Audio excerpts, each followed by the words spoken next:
नमस्कार, पूनम की आवाज चैनल में आपका स्वागत है।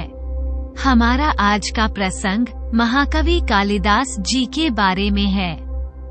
आपने महाकवि कालिदास का नाम तो जरूर सुना होगा। महाकवि कालिदास महाराजा विक्रमादित्य के दरबार के नवरत्नों में से एक थे। एक पुरानी चलित कथा के अनुसार प्रसिद्ध महाकवि दिखने में बहुत सुंदर थे, लेकिन प्रारंभिक जीवन में वे अनपढ़ और महामूर्ख थे। फिर उनके जीवन में ऐसी ऐसी घटनाएं घटी कि वह एक महान कवि तथा नाटककार बन गए। महाकवि कालिदास एक महान कवि और नाटककार ही नहीं, बल्कि वह संस्कृत भाषा के विद्वान भी थे। आइए जानते हैं भारत के महान कवि कालिदास के जीवन की संघर्षपूर्ण कथा के बारे में। कालिदास के माता पिता उन्हें 5 वर्ष की आयु में ही छोड़कर चल बसे थे। उनका लालन पालन किसी दयालु अगवाले ने किया, जो कि खुद भी अनपढ़ था।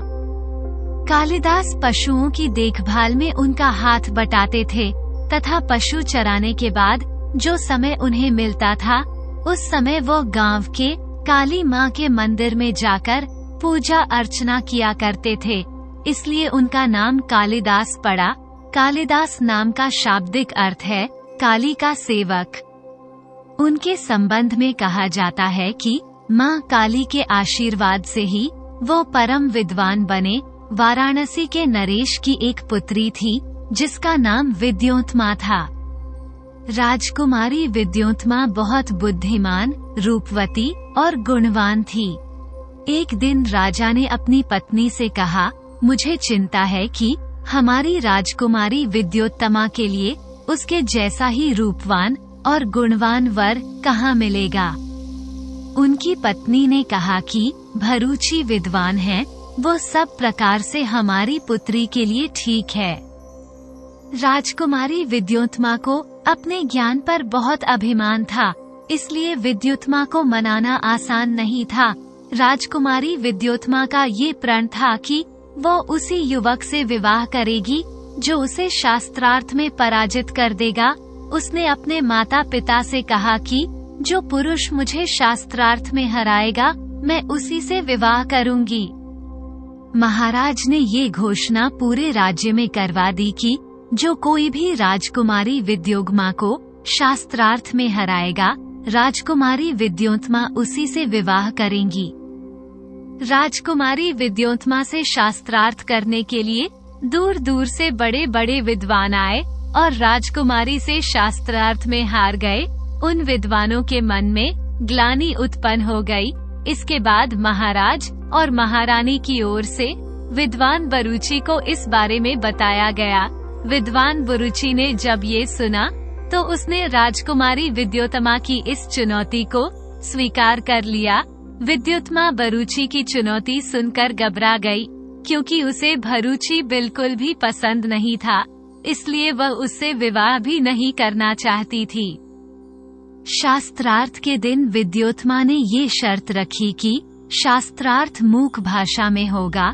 राजकुमारी विद्योत्तमा ने कहा कि मैं आपसे संकेतों के द्वारा अपने प्रश्न करूंगी और आप भी संकेतों के द्वारा ही उत्तर देंगे। विद्वान भरूची ने राजकुमारी विद्योत्तमा की यह शर्त भी स्वीकार कर ली। उसके बाद दरबार में शास्त्रार्थ शुरू हुआ।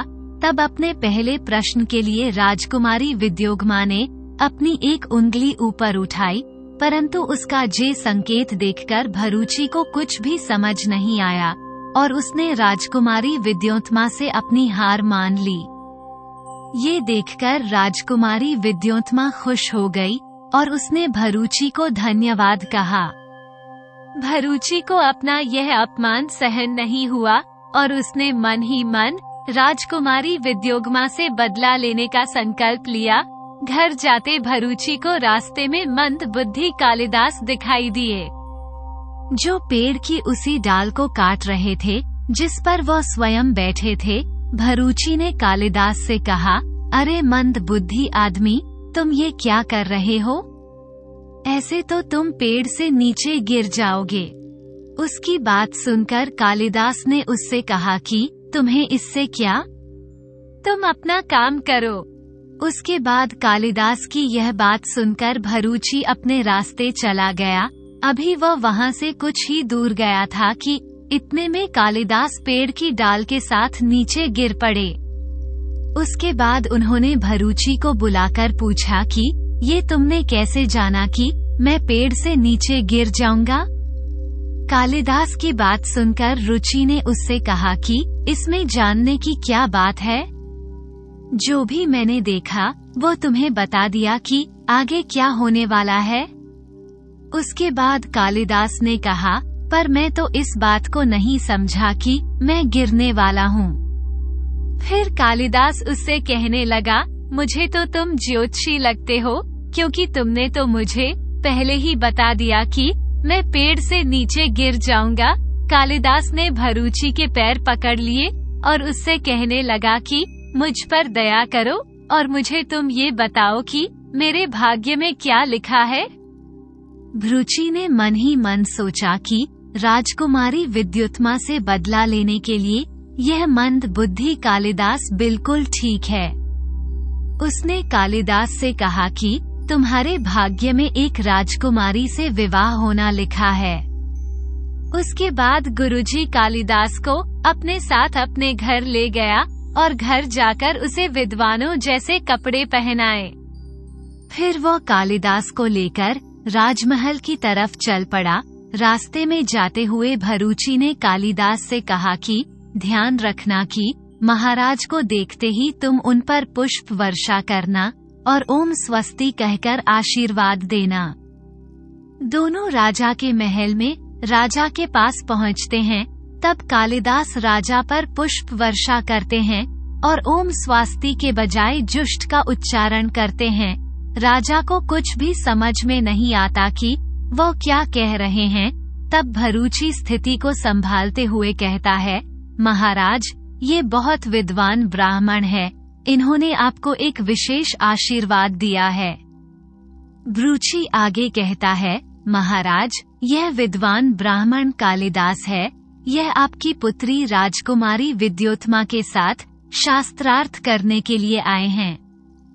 महाराज ने कालिदास को एक विद्वान ब्राह्मण समझकर अपनी पुत्री के साथ शास्त्रार्थ करने की आज्ञा दे दी। भरूची ने कालिदास से कहा कि चाहे कुछ भी हो जाए, तुम अपना मुंह मत खोलना। तुम सभी प्रश्नों के उत्तर संकेतों में ही देना, नहीं तो राजकुमारी विद्योत्मा के साथ विवाह का अवसर तुम्हारे हाथ से निकल जाएगा। पंडितों और विद्वानों को भी बुलाया गया, जो उनके संकेतों का अर्थ सभी लोगों को समझा सके। राज दरबार में मौन शास्त्रार्थ शुरू हुआ और पहले की तरह ही राजकुमारी विद्योत्मा ने अपनी एक उंगली ऊपर उठाई, जिसका अर्थ था कि परमात्मा ही सत्य है। परंतु कालिदास ने समझा कि वो उनकी एक आंख फोड़ना चाहती है। इस प्रश्न के जवाब में उन्होंने अपनी 2 उंगली खड़ी कर दी, जिसमें वो ये समझाना चाहते थे कि यदि उन्होंने उसकी एक आंख फोड़ी तो वो उनकी दोनों आंखें फोड़ देंगे। पंडितों ने कालिदास की ओर से राजकुमारी विद्योत्मा को समझाया कि आपने ठीक कहा है कि ईश्वर एक है, परंतु आत्मा और परमात्मा दोनों सत्य हैं। राजकुमारी विद्योत्मा इस उत्तर से प्रभावित हुई। विद्युत्मा भी कालिदास की 2 उंगलियां देखकर यही समझी थी कि सृष्टि में आत्मा और परमात्मा दोनों सत्य हैं, इसलिए वह 2 उंगलियां देखकर संतुष्ट हो गई। फिर राजकुमारी विद्युत्मा ने अपनी हथेली उठाई, अर्थात 5 उंगलियां खड़ी की, जिसका अर्थ था कि हमारा शरीर 5 तत्वों से मिलकर बना है। आप जिस प्रकृति, जगत, जीव या माया के रूप में द्वैतवाद को स्थापित कर रहे हैं, उसकी रचना 5 तत्व से होती है। ये 5 तत्व हैं पृथ्वी, पानी, पवन, अग्नि और आकाश। ये सभी तत्व भिन्न और अलग है, इनसे सृष्टि कैसे हो सकती है? राजकुमारी विद्योत्मा की 5 उंगलियां देखकर कालिदास ये समझे कि वह उन्हें थप्पड़ मारना चाहती है, तो उन्होंने भी अपनी 5 उंगलियों को जोड़कर एक मुट्ठी बना दी और संकेत में कहा कि यदि तुम मुझे थप्पड़ मारोगी तो मैं तुम्हें घूंसा मारूंगा।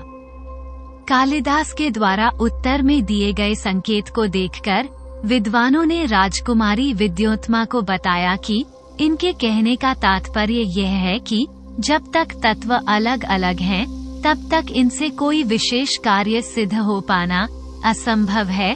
5 तत्वों के एक रूप होने में ही संसार में इनकी अभिव्यक्ति संभव है। सृष्टि तो एक मुट्ठी की तरह है, मुट्ठी में सभी मिल जाते हैं तो ये सृष्टि हो जाती है। ये सुनकर सभा मंडप के दर्शकों की ओर से फिर से तालियां बजने लगी। राजकुमारी विद्योत्मा को अपनी हार माननी पड़ी और उसने कालिदास से विवाह कर लिया। राजकुमारी विद्योत्मा और कालिदास अपने कक्ष में बैठे थे, तभी राजकुमारी ने बाहर से किसी तीव्र शब्द को सुना। कालिदास से पूछा, केवती। राजकुमारी विद्योत्मा की बात सुनकर कालिदास ने उत्तर दिया, उटवती। विद्योत्मा ने उस शब्द के स्थान पर उतर सुनकर कालिदास से पूछा, क्या तुम्हें संस्कृत नहीं आती? उसकी बात सुनकर कालिदास ने कहा कि नहीं, मैं तो एक अनपढ़ ग्वार ग्वाला हूँ, मैंने संस्कृत कभी नहीं पढ़ा। राजकुमारी विद्योत्मा ने जब ये सुना तो उसे आभास हुआ कि छल पूर्वक उसका विवाह एक मंद बुद्धि से करवाया गया है। राजकुमारी ने कालिदास को घर से बाहर निकाल दिया। विद्योत्मा कालिदास से कहती है कि जब तक तुम एक सच्चे विद्वान पंडित नहीं बन जाते, तब तक वापस घर नहीं आना। कालिदास ने राजकुमारी विद्योत्मा को बहुत समझाया कि प्रिय, मैं हमेशा तुम्हें खुश रखूंगा, तुम्हें कभी किसी चीज की कमी नहीं होने दूंगा।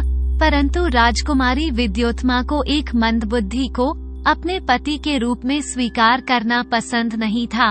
उसने कालिदास से कहा कि तुम जहाँ से चले जाओ, मेरा पति तो कोई विद्वान ब्राह्मण ही हो सकता है, तुम तो एक मंदबुद्धि ग्वाले हो। कालिदास मंद बुद्धि तो थे, पर लज्जाहीन नहीं थे। वे अपने आत्मसम्मान पर पड़ी इस चोट को सहन नहीं कर सके और वह वहां से चुपचाप चले गए। राजकुमारी से अपमानित होकर कालिदास ज्ञान प्राप्त करने के लिए संकल्प लेते हैं और माँ काली के मंदिर में चले जाते हैं। कालिदास माँ काली के परम भक्त थे, इसलिए वह माँ काली के समक्ष ध्यान लगाकर बैठ गए और वहाँ पर वह कठोर तप करने लगे। कालिदास ने धीरे धीरे अन्न और जल का भी त्याग कर दिया, परंतु फिर भी माँ काली उनकी तपस्या से प्रसन्न नहीं हुई। उसके बाद कालिदास अपना सिर माँ काली के चरणों में समर्पित करने के लिए तलवार उठाई, परंतु माँ काली प्रकट होकर कालिदास को ऐसा करने से रोक लेती हैं। कालिदास की भक्ति से प्रसन्न होकर माँ काली ने उन्हें विद्वान पंडित बनने का आशीर्वाद दिया। जब कालिदास के ज्ञान चक्षु खुले तो उन्होंने अनेक स्थानों का भ्रमण किया तथा वेद शास्त्रों का गहन अध्ययन करके विद्वत्ता प्राप्त की। उसके बाद कालिदास ने विचार किया कि अब घर जाना चाहिए। अपने घर के दरवाजे पर पहुंचकर कालिदास ने आवाज दी, सुंदरी राजकुमारी विद्योत्तमा। कालिदास से कहती हैं कि इसमें आभार प्रकट करने की क्या आवश्यकता है, मैं आपकी पत्नी हूँ। कालिदास विद्योत्मा से कहते हैं, तुम मेरी पत्नी थी, किंतु तुम्हारी वजह से मुझे ज्ञान की प्राप्ति हुई, इसलिए अब तुम मेरी गुरु हो। राजकुमारी विद्योत्तमा कालिदास की यह बात सुनकर बहुत दुखी हुई। वह उन्हें समझाने का बहुत प्रयास करती है, पर कालिदास उन्हें किसी भी तरह से अपनी पत्नी मानने को तैयार नहीं होते। अंत में राजकुमारी विद्योत्तमा कालिदास को श्राप दे देती है कि तुम्हारी मृत्यु एक नारी के हाथों होगी।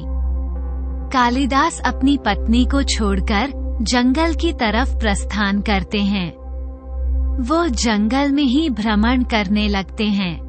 एक दिन कालिदास घूमते घूमते महाराजा विक्रमादित्य के दरबार में पहुंच गए। महाराजा विक्रमादित्य कला, तथा साहित्य के बहुत बड़े प्रशंसक थे, इसलिए उन्होंने कालिदास से एक कविता सुनाने को कहा। जब कालिदास ने उन्हें अपनी कविता सुनाई तो राजा विक्रमादित्य उनकी कविता सुनकर बहुत प्रसन्न हुए और वह उन्हें अपने दरबार में ही रहने के लिए कहते हैं। कालिदास राजा विक्रमादित्य की यह बात मान लेते हैं। इसी दौरान उनके जीवन की एक बहुत ही रोचक घटना बहुत ही प्रचलित है। कहा जाता है कि महाकवि कालिदास के कंठ में साक्षात महासरस्वती का वास था। शास्त्रार्थ में उन्हें कोई पराजित नहीं कर सकता था। अपार प्रतिष्ठा और सम्मान पाकर कालिदास को अपनी विद्वत्ता का घमंड हो गया। एक बार पड़ोसी राज्य में शास्त्रार्थ का निमंत्रण पाकर कालिदास सम्राट विक्रमादित्य से अनुमति लेकर अपने घोड़े पर रवाना हुए। गर्मी का मौसम था, काफी तेज धूप थी और कालिदास को प्यास लग गई। थोड़ी तलाश करने पर उन्हें एक टूटी दिखाई दी। झोपड़ी के सामने एक कुआं भी था। उसी समय उस झोपड़ी में से एक छोटी बच्ची मटका लेकर बाहर निकली। उस बच्ची ने कुएं से पानी भरा और वहां से जाने लगी। कालिदास उसके पास जाकर बोले, बालिके, बहुत प्यास लगी है, जरा पानी पिला दो। बच्ची ने पूछा, मैं आपको जानती नहीं। पहले अपना परिचय दीजिए। कालिदास को लगा, मुझे कौन नहीं जानता, भला परिचय देने की क्या आवश्यकता है। फिर भी प्यास से बेहाल थे तो बोले, बालिके, तुम अभी छोटी हो इसलिए मुझे नहीं जानती। घर में कोई बड़ा हो तो उसको भेजो, वो मुझे देखते ही पहचान लेगा। मेरा बहुत दूर दूर तक नाम और सम्मान है। मैं बहुत विद्वान व्यक्ति हूँ। कालिदास के घमंड भरे वचनों से अप्रभावित बालिका बोली, संसार में सिर्फ दो ही बलवान है और उन दोनों को तो मैं जानती हूँ। अपनी प्यास बुझानी है तो उन दोनों के नाम बताएं। थोड़ा सोचकर कालिदास बोले, मुझे नहीं पता, तुम ही बता दो, मगर मुझे पानी पिला दो। बालिका बोली, वे दो बलवान हैं, अन्न और जल। भूख और प्यास में इतनी शक्ति है कि वो बड़े से बड़े बलवान को भी झुका देती है। देखिए, प्यास ने आपकी क्या हालत बना दी है। कालिदास चकित रह गए। बड़े बड़े विद्वानों को पराजित कर चुके कालिदास एक बच्ची के सामने निरुत्तर खड़े थे। बालिका ने पुनः पूछा, सत्य बताए, कौन है आप। कालिदास थोड़े नर्म होकर बोले, मैं बटोही हूँ। मुस्कुराते हुए बच्ची बोली, आप अभी भी झूठ बोल रहे हैं। संसार में दो ही बटोही हैं, बताइए वे दोनों कौन हैं। तेज प्यास ने पहले ही कालिदास की बुद्धि कक्षीण कर दी थी, पर लाचार होकर उन्होंने फिर से अनभिज्ञता व्यक्त कर दी। बच्ची बोली, एक स्थान से दूसरे स्थान तक बिना थके जाने वाला बटोही कहलाता है। बटोही दो हैं, चंद्रमा और सूर्य। आप तो थक गए हैं, भूख और प्यास से बेदम है, आप बटोही कैसे हो सकते हैं। इतना कहकर बालिका ने पानी से भरा मटका उठाया और झोपड़ी के भीतर चली गई। अब तो कालिदास और भी दुखी हो गए। इतना अपमानित वह जीवन में कभी नहीं हुए। प्यास से शरीर की शक्ति घट रही थी, दिमाग चकरा रहा था। उन्होंने पास से झोपड़ी की तरफ देखा, तभी अंदर से एक वृद्ध स्त्री निकली। उसके हाथ में खाली मटका था। वह कुएं से पानी भरने लगी।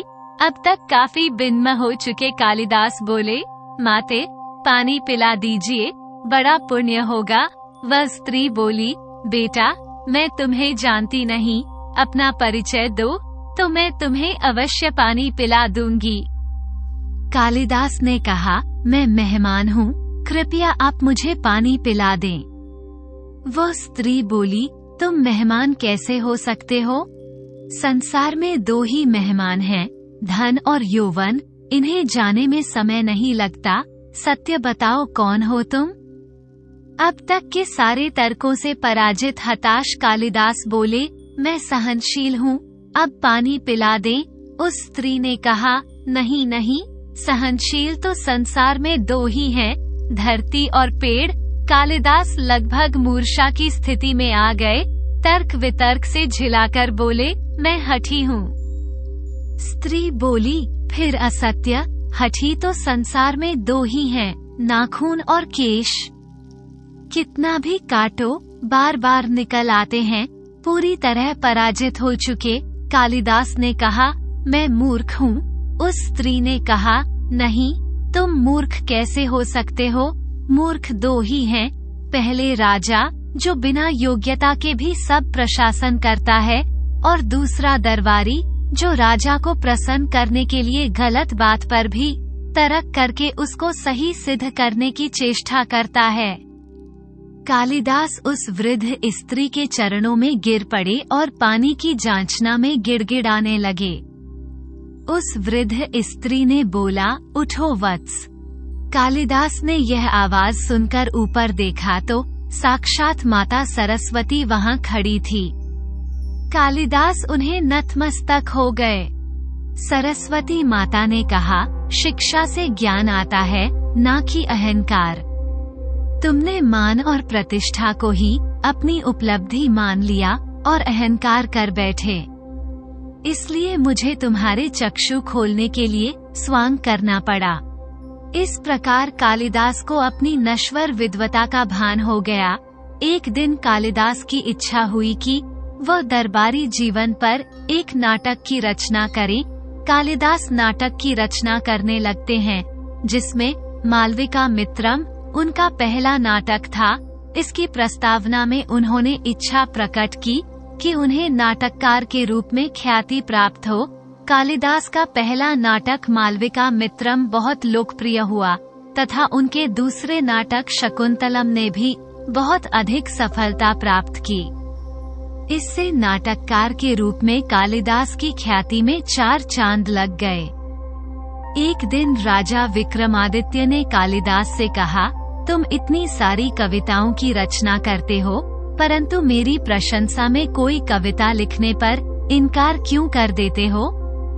कालिदास ने कहा, महाराज, निसंदेह आप एक महान राजा हैं, परंतु किसी नाशवान प्राणी की प्रशंसा करना कविता का लक्ष्य नहीं है। राजा विक्रमादित्य कालिदास की यह बात सुनकर नाराज हो गए और उससे कहने लगे कि तुम मेरे दरबार में रहते हो, फिर भी अन्य कवियों की तरह मेरा गुणगान नहीं करते। कालिदास राजा विक्रमादित्य के इस व्यवहार से दुखी होकर राज दरबार को छोड़कर चले गए और वह किसी अन्य गांव में जाकर बस गए। उनके जाने के बाद कुछ समय के पश्चात राजा विक्रमादित्य को बहुत पछतावा हुआ और उन्हें कालिदास की याद आने लगी। राजा विक्रमादित्य कालिदास की खोज भी शुरू करवाते हैं, किंतु कालिदास उन्हें कहीं भी नहीं मिलते। एक दिन राजा विक्रमादित्य को कालिदास की खोज करने के लिए एक उपाय दिखाई दिया। राजा विक्रमादित्य अपने राज दरबार में जाकर ये घोषणा कर देते हैं कि जो भी व्यक्ति उन्हें सबसे नवीन कविता सुनाएगा उसे 1 लाख स्वर्ण मुद्राएं दी जाएंगी। उसके बाद राजा विक्रमादित्य दरबार के सभी पंडितों की सभा बुलाते हैं और उनसे कहते हैं कि जब तक कालिदास नहीं आ जाते तब तक आप सभी कविताओं को पुरानी बताते जाना। कविता सुनाने के लिए राज दरबार में प्रतिदिन अनेकों कवि आते हैं, परंतु राज दरबार में सभी पंडित उनकी कविता को पुराना बता देते। जब ये बात कालिदास के कानों में पड़ी तो वह राजा के मन की बात जान लेते हैं। कवियों को वापस निराश होकर लौटते देखकर उनको बहुत दुख हुआ। वह राजा को कविता सुनाने के बारे में सोचते हैं। इसके बाद कालिदास एक कविता की रचना करते हैं और किसी रास्ते चलते आदमी को बुलाकर कहते हैं कि यह कविता राजा विक्रमादित्य को जाकर सुनाओ और उनसे कहना कि यह कविता तुमने लिखी है। इसके बदले में वह तुम्हें बहुत पुरस्कार देंगे। किंतु वह आदमी कालिदास से कहता है कि मैं तो ना कोई कवि हूँ और ना ही कोई विद्वान, मैं ये कविता कैसे सुना सकता हूँ? इस पर कालिदास ने उससे कहा, मेरी बात मानो और यह कविता जाकर तुम राज दरबार में सुनाओ। बदले में तुम्हें बहुत सारा धन प्राप्त होगा। वो आदमी कालिदास की बात सुनकर राजा विक्रमादित्य के दरबार में जाकर कविता सुनाने लगता है। कविता में कालिदास ने लिखा था कि आपके पिता ने कभी मुझसे 91 करोड़ स्वर्ण मुद्राएं उधार ली थी, जो अब तक आपने उस धनराशि को मुझे वापस नहीं लौटाया है। राज दरबार के सभी पंडित इस कविता को सुनकर सन्न रह गए। फिर वो आदमी उन पंडितों से पूछता है कि क्या आप सब ने मेरी कविता को पहले कभी सुना है क्या? उसकी बात सुनकर राज दरबार के सभी पंडित इस असमंजस में पड़ जाते हैं। यदि हम हाँ कहेंगे तो राजा को 91 करोड़ स्वर्ण मुद्राएं इस व्यक्ति को देनी पड़ेगी, और यदि वो नहीं कहते हैं तो ये कविता नहीं मानी जाएगी। वो आदमी कहता है कि यदि आपके विद्वानों ने मेरी कविता पहले नहीं सुनी हो तो यह मेरी कविता नहीं मानी जानी चाहिए और मुझे 1 लाख स्वर्ण मुद्राएं मिलनी चाहिए। राजा विक्रमादित्य उस आदमी की चतुराई से बहुत खुश होते हैं और उसे इनाम के रूप में 1 लाख स्वर्ण मुद्राएं दे देते हैं।